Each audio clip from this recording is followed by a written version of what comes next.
NGO Malaysia Relief Agency lancar misi bantuan banjir untuk bantu 400 mangsa yang terjejas di Melaka. Sukarelawan USM turun padang bantu gelandangan di sekitar Bandar Georgetown. Seramai 131 pelatih Korsusis USM diraikan dalam majlis tamat latihan. Pasca COVID-19 beri cabaran kepada Majlis Perwakilan Pelajar USM yang baharu. Sukarelawan USM sumbang tenaga bantu mangsa banjir di Selangor. Inkubator usahawan pelajar USM bantu siswa-siswi dalam menguruskan perniagaan. Assalamualaikum, salam sejahtera. Anda bersama saya Najib Nazri dalam Bulletin.com edisi Jumaat 14 Januari 2022. Mangsa banjir di Melaka terus mendapat perhatian daripada pelbagai pihak. Ia termasuk individu, sukarelawan dan badan bukan kerajaan NGO yang sentiasa membantu dalam memastikan kebajikan mangsa banjir sentiasa terjamin.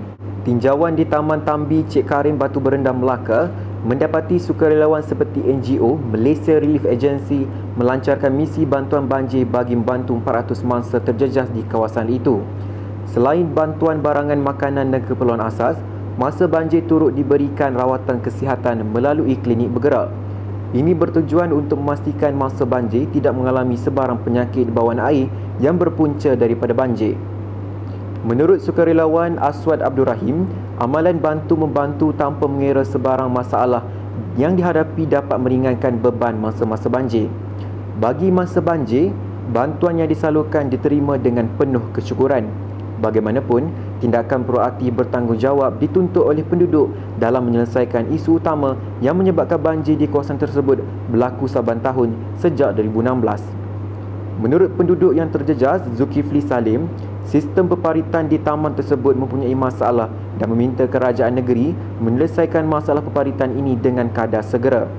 Ketika ini, 3 pusat pemindahan sementara PPS masih lagi dibuka di daerah Jasin yang menempatkan 330 mangsa banjir daripada 90 keluarga.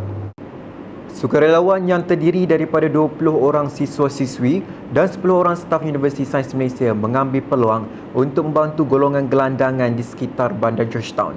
Ikuti laporan selanjutnya oleh wartawan Muhammad Najib Mak Nazri. Pandemik COVID-19 telah memberi cabaran kepada masyarakat untuk meneruskan keberlangsungan hidup, terutama golongan gelandangan yang hilang tempat bergantung. Sektor Kebudayaan dan Kesukarelawanan Pusat Pembangunan Hebat Universiti Sains Malaysia dengan sokongan bahagian hal ehwal pembangunan pelajar dan alumni telah menganjurkan program santuni gelandangan fasa pertama di sekitar Bandar Georgetown. Pada malam ni kita mengadakan program kesukarelawanan iaitu menyantuni golongan gelandangan di mana sebanyak 250 bungkus makanan kita edarkan kepada golongan gelandangan ataupun kita namakan mereka sebagai sahabat gelandangan, ya, sahabat gelandangan kita di jalanan bagi memupuk perasaan empati di kalangan mahasiswa.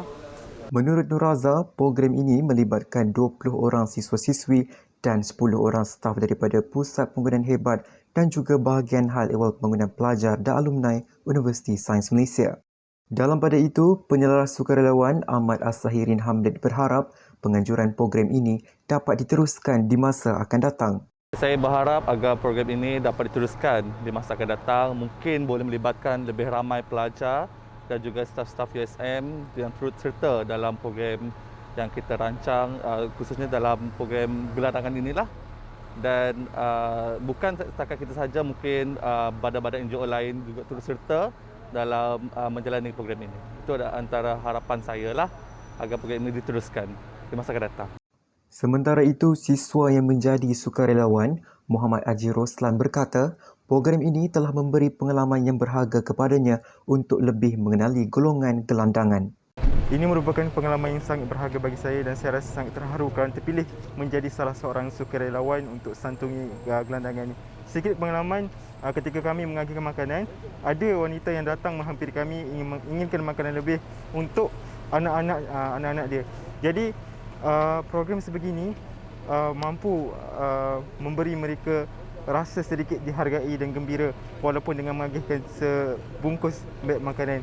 So saya rasa pengalaman sangat-sangat berharga dan hanya orang terpilih yang akan merasai pengalaman sebegini. Program kesukarelawanan seperti ini dapat membantu golongan gelandangan untuk merusakkan hidup terutamanya ketika pasca COVID-19. Masyarakat perlu lebih cakna dengan situasi mereka dan mengambil tahu gaya hidup golongan gelandangan supaya mereka tidak disisihkan di masa hadapan. Saya Najib Nazri bersama juru kamera Ahmad Adib. Sekian melaporkan. Pada 30 November 2021, telah berlangsung Majlis Tamat Latihan dan Penyampaian Sijil pelantikan pegawai kursus SIS USM bertempat di Dewan Budaya Universiti Sains Malaysia. Upacara pada kali ini sedikit berbeza apabila dijalankan dengan penuh sederhana dalam era norma baharu. Ikuti laporan bersama wartawan lokasi kami, Aizati Najmin Sulaiman. Lintas langsung dari Dewan Budaya Universiti Sains Malaysia bagi Majlis Tamat Latihan dan Penyampaian Sijil pelantikan pegawai kursus SIS Universiti Sains Malaysia dalam era norma baharu.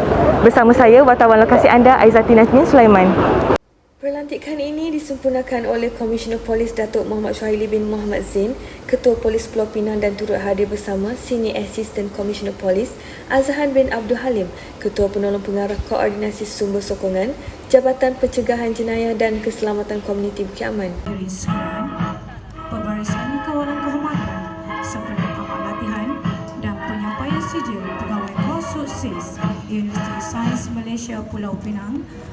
Hari ini seramai 131 orang pelatih yang terdiri daripada 64 lelaki dan 67 wanita telah ditauliahkan setelah menjalani latihan asas sukarelawan simpanan polis siswa-siswi kursus SIS selama 3 tahun dengan mengikuti silibus yang telah ditetapkan bagi pengambilan sesi pengajian 2017 dan 2018. Setakat ini Alhamdulillah ianya berjalan lancar walaupun dalam keadaan norma baru, tapi ia mengembalikan kita punya kehidupan semula. Itu yang paling penting sebenarnya bagi mahasiswa. Menurut salah seorang pelatih terbaik keseluruhan skuad 2017, Muhammad Zahin bin Muhammad Jizat, beliau meluahkan rasa syukur kerana akhirnya segala penat lelah dirasakan berbaloi. Pertama sekali saya mengucapkan syukur kepada Hadrat Ilahi kerana akhirnya segala penat lelah panjang 3 tahun tempoh latihan dan hari ini penghujungnya. Dan yang kedua, saya rasa amat banggalah. Sebab yang pertama, apabila masuk dalam badan beruniform ini, kita dilatih dengan pelbagai perkara. Lain pula dengan Alwani Zafirah Khairul apabila penantian selama 3 tahun menjadi kenyataan. Perasaan saya memang berbangga dan sangat seronoklah sebab ini adalah satu penantian bagi kami sebagai kursus SIS USM sebab dah 3 tahun kami menjalankan latihan dan ini adalah orang kata kemuncaknya untuk kami ditauliahkan sebagai inspektor kursus SIS dan Alhamdulillah kalau macam saya skuad 17 kami dah penantian hampir setahun lebih untuk adakan majlis ini dan Alhamdulillah ia berjalan lancar pada hari ini dan kami telah ditauliahkan sebagai inspektor kursus SIS Universiti Sains Malaysia. Walaupun majlis ini bukan seperti majlis tamat latihan yang dahulu, akan tetapi majlis ini tetap menjadi majlis yang sangat bermakna bagi pelatih yang akan tamat perkhidmatan dalam kursus SIS USM. Ini kita dapat lihat riak wajah kegembiraan mereka apabila sudah menamatkan latihan pada sidang 2017-2018. Saya wartawan lokasi anda, Aizati Najmin Sulaiman. Berikut merupakan laporan khas yang telah disediakan mengenai perkara yang berlaku di sekitar kampus USM pada Disember 2021. Pemilihan Majlis Perwakilan Pelajar Universiti Sains Malaysia MPP USM Sidang 21-22 telah berlangsung pada 6 Disember 2021 yang lepas. Norma baharu ketika pandemik COVID-19 telah memberi cabaran kepada pihak MPP USM dalam melaksanakan tugas mereka. Ikuti laporannya. Setelah 2 tahun tidak mengundi, pada tanggal 6 Disember 2021, siswa-siswi Universiti Sains Malaysia keluar mengundi untuk memilih Majlis Perwakilan Pelajar tetapi dilaksanakan secara dalam talian. Saya Najib Nazri, ada laporannya. Pemilihan Majlis Perwakilan Pelajar Universiti Sains Malaysia MPP USM bagi sidang 21-22 telah memberi cabaran kepada calon yang bertanding kerana pandemik COVID-19. Ketika Perintah Kawalan Pergerakan PKP dilaksanakan, isu berkaitan MPP USM sentiasa dihujani dengan kecaman daripada siswa-siswi. Namun perubahan baharu telah dijanjikan oleh pemenang pada kali ini di dalam manifesto mereka. Berkaitan dengan isu ini, kami di peringkat MPP yang akan naik ni, jika sebelum ini mungkin manifesto sekadar manifesto, tapi untuk yang akan datang ini perbaharuan kami akan lakukan untuk menjamin kesejahteraan, keharmonian dan kebajikan dalam kampus itu sendiri. Dan saya yakin dengan rakan-rakan yang sudah menang dan mereka yang sedang menang hari ini, mereka akan jalankan amanah dengan baik untuk mahasiswa-mahasiswi. Dalam pada itu, kenyataan mengenai MPP USM tidak melaksanakan tanggungjawab ketika siswa-siswi terpaksa berkurung dalam kampus sepanjang PKP menjadi cabaran utama kerana persiapan terpaksa dilaksanakan secara drastik dalam tempoh yang singkat. Pada pendapat Jaja secara amnya, sejujurnya kepimpinan yang sebelum ini bukanlah tidak memainkan peranan. Cumanya mungkin kerana dari segi kekangan pandemik dan sebagainya, dan kalau kita kira kembali, terimbas kembali pengorbanan MPP dengan menyuarakan hal-hal berkaitan dengan kebajikan pelajar, dengan adanya kupon makanan bagi pelajar yang tertindas dekat sini, terkandas dekat sini, dan juga banyak lagi yang kata jasa-jasa kepimpinan yang lalu. Cuma mungkinlah dari segi penerimaan masyarakat, biasalah kita ditampuk hadapan, kalau kita digemari pun keseluruhan menggemari kita, mungkin ada something is not right dengan kita. So bagi Jaja, orang tak suka kita dan sebagainya adalah satu cabaran bagi mereka yang berada di atas ataupun berada di tampuk kepimpinan. Pada sudut yang lain, siswa-siswi berpendapat MPP USM perlu memfokuskan mengenai tanggungjawab mereka. Sebilangan kecil MPP USM dikatakan suka melibatkan hal politik dan jentera pentadbiran, dan perkara ini sedikit sebanyak mendatangkan tanggapan yang buruk kepada mereka. Harapan saya selaku siswa USM adalah saya ingin melihat MPP kali ini lebih transparan, tidak berpihak kepada mana-mana pihak, dari siswa kepada siswa. Jadi mereka mungkin sebelum ini kita lihat ataupun banyak komen-komen pandangan mahasiswa sendiri USM mengatakan MPP kali ini sebelum ini lebih banyak kepada berkelompok dan juga berpihak. Jadi mereka join politik dan sebagainya, itu tidak salah, tapi mungkin daripada siswa sendiri mereka inginkan lebih pada transparan. Namun begitu, tidak dinafikan MPP USM pada sidang ini menerima cabaran dalam memperkenalkan diri mereka. Aktiviti berkempen dan media cetak tidak lagi digunakan kerana platform media sosial telah menjadi medan berkempen melalui poster, video dan sebagainya. Pada pendapat saya, MPP yang telah dilantik pada sidang ini mungkin agak tidak dikenali lah, sebab biasalah musim pandemik sekarang dan juga kurang anjurkan program-program daripada pihak MPP sendiri. Harapan saya kepada MPP sekarang, khususnya kepada pusat pengajian saya, Sains Kaji Hayat, agar dapat menambah baik fasiliti di skul dan juga dapat mencipta suasana kondisi untuk pembelajaran dan menambah baik kelengkapan di makmal. Cabaran-cabaran yang dilalui oleh MPP USM ini perlu diberi nafas baharu supaya lebih dikenali. Manifesto menjadi penghubung kepada kebajikan siswa-siswi, terutamanya kepada tahun pertama yang baru melangkah ke alam universiti. Secara jujurnya, saya pelajar tahun pertama tidak nampak pergerakan Majlis Perwakilan Pelajar. Dan saya berharap Majlis Perwakilan Pelajar pada sidang kali ini dapat mempergiatkan manifesto-manifesto yang telah dijanjikan. Walaupun kami undi secara online, kami berharap kebajikan pelajar tahun pertama tetap dijaga dengan baik. Kebanyakan siswa-siswi berpendapat bahawa Majlis Perwakilan Pelajar USM perlu bergerak lebih aktif supaya kebajikan siswa terjaga. Manifesto bukan sekadar janji kosong, tetapi tindakan yang perlu dilaksana. Saya Najib Nazri bersama juru kamera Aizati Najmin. Sekian melaporkan. Pejabat Naib Chancellor dengan kerjasama Bahagian Hal Ehwal Pembangunan Pelajar dan Alumni, Universiti Sains Malaysia telah mengambil inisiatif untuk membantu mangsa banjir dengan menghantar 160 orang sukarelawan dalam kalangan siswa-siswi dan juga kaki tangan USM. Bantuan disalurkan di kawasan yang terjejas teruk di sekitar Selangor. Ikuti laporan bersama wartawan lokasi Aizati Najmin Sulaiman. Selangor lumpuh, itu situasi yang saya dapat gambarkan di sini sekarang. Universiti Sains Malaysia telah mengambil inisiatif untuk membantu mangsa banjir dengan menghantar 160 orang sukarelawan dalam kalangan pelajar dan juga pegawai universiti di pusat-pusat kuarantin dan juga kawasan-kawasan yang teruk terjejas. Bersama saya ada laporannya Aizati Najmin Sulaiman. Seramai 160 orang sukarelawan yang terdiri daripada pelajar dan pegawai telah terlibat secara langsung dengan misi bantuan pasca banjir pada kali ini. Mereka telah diagihkan kepada beberapa kawasan yang teruk terjejas banjir, antaranya ialah Sekolah Rendah Taman Sri Muda. Guru Besar Sekolah Kebangsaan Taman Sri Muda menzahirkan rasa syukur apabila ramai sukarelawan turun padang pada hari berkenaan. Yang mengatakan bahawa hari ini memang saya akan buat program gotong royong secara besar-besaran lah, ya. Dan saya mendapat bantuan daripada seluruh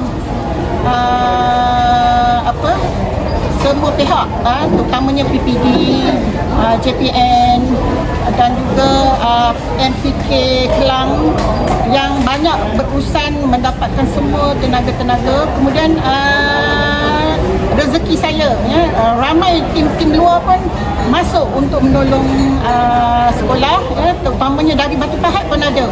MP Batu Pahat, MP Keluang.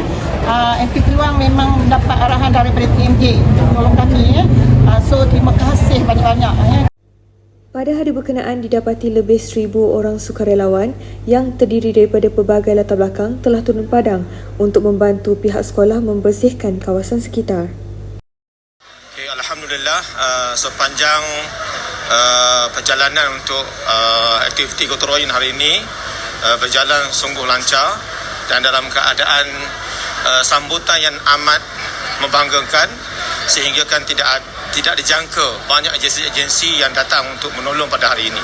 Sehingga pada selatan tanah air saya tengok berbagai-bagai untuk datang menolong. Dan saya untuk pengetahuan, saya adalah warga sekolah ini, rasa amat terharu dengan sokongan gotong royong yang pertolongan diberikan pada hari ini. Sekolah ini antara yang teruk terjejas banjir apabila ditenggelami air setinggi 2 tingkat bangunan, dan bantuan yang disalurkan amat membanggakan kerana telah mempercepatkan proses pembersihan. Saya wakil daripada UiTM Shah Alam untuk misi bantuan masa banjir. Jadi actually kita orang ada misi daripada minggu lepas ni, misi ke-9. So basically sebenarnya objektif kita orang untuk objektif pertama kita adalah untuk membantu mangsa banjir lah, terutama daripada segi warga universiti kami dulu, iaitu daripada segi staff dengan student dulu. And lepas kita orang dah settle sorting, ada lebih volunteer tu kami akan bahagi-bahagikan kepada warga awam lah. Contohnya rumah kejiranan. Kalau ada lebih macam hari ni, kita akan offer kepada sekolah-sekolah, sekolah agama, sekolah kebangsaan dan surau lah. Cuma proses bila kami sampai tu kami bersyukur sangatlah sebab ada NGO lain yang tolong juga. Macam semalam kita orang pertama datang dari KSK Taman Sri Muda 2. Masa kita orang pertama, jadi kita orang macam agak terkejut nak buat seorang-seorang. Alhamdulillah rupanya ramai lagi datang.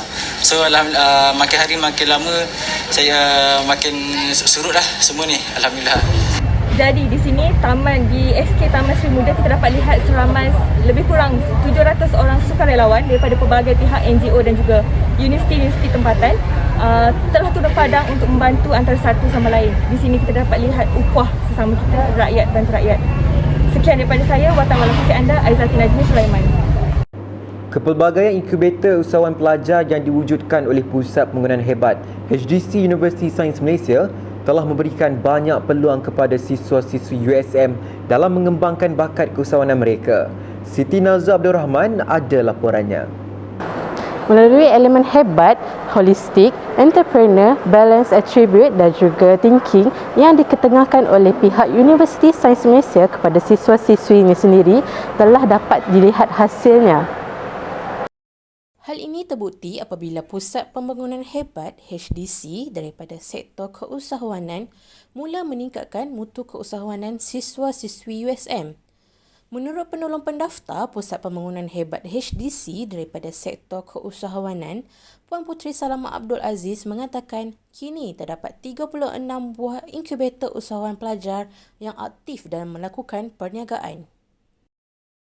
Kita ada lebih kurang dalam 36 inkubator usahawan pelajar dan kita ada hampir kesemuanya penuh, dan perniagaan-perniagaan yang dijalankan yang yang paling popular adalah perniagaan makanan dan minuman lah.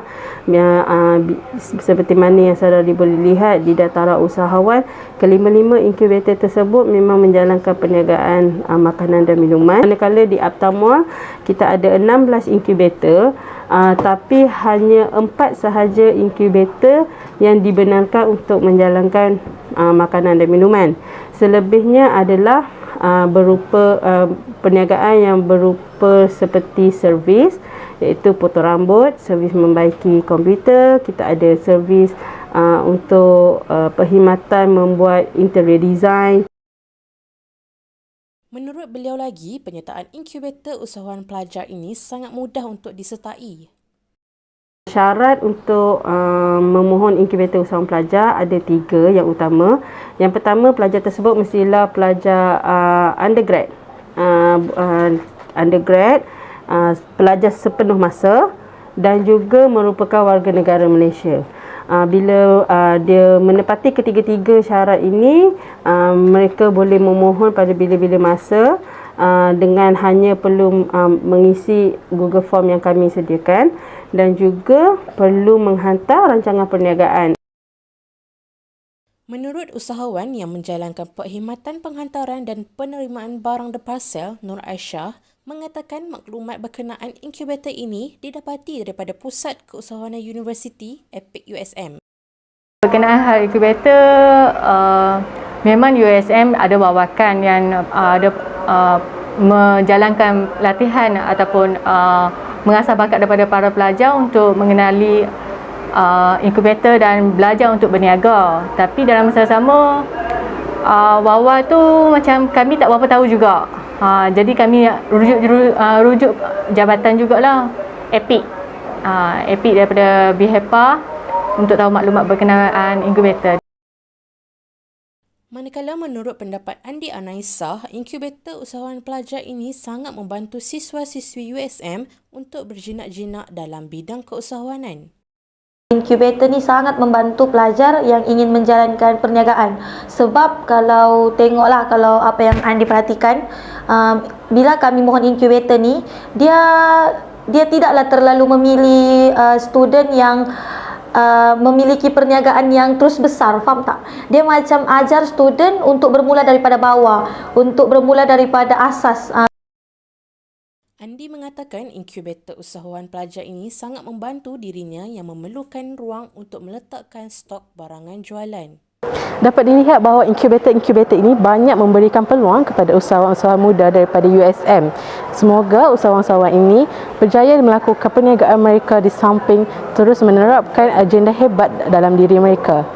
Sekian sahaja daripada saya, wartawan anda Siti Nazwa Abdul Rahman dan juga juru kamera saya Muhammad Najib Nazri.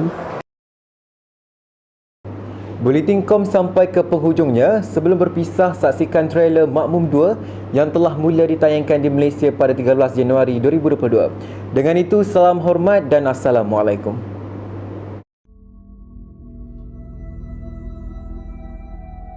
Sampean itu asli desa Swayan, Pak? Iya, kenapa Pak? Desa lain itu seneng kalau maju, tapi desa Mbak kok enggak.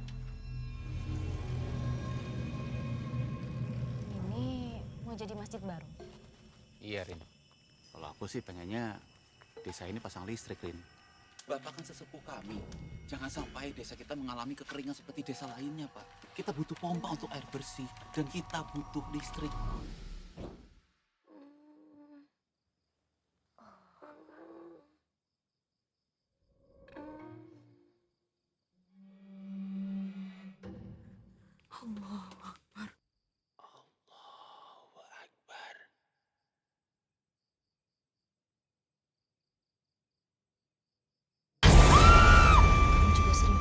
Belakangan ini. Maksudmu Kanzak?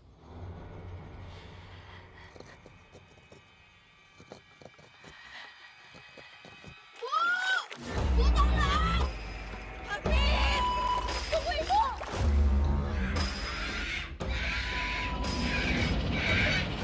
Aku yakin apa yang terjadi sama anak aku ada kaitannya sama masjid baru itu. Kamu nggak usah perlu percaya seperti itu. Nanti bisa syirik.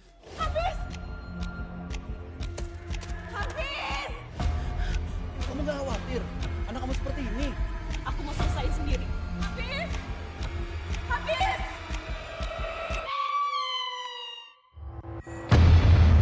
Kalian jangan sampai terpengaruh. Kalian jangan sampai tertipu.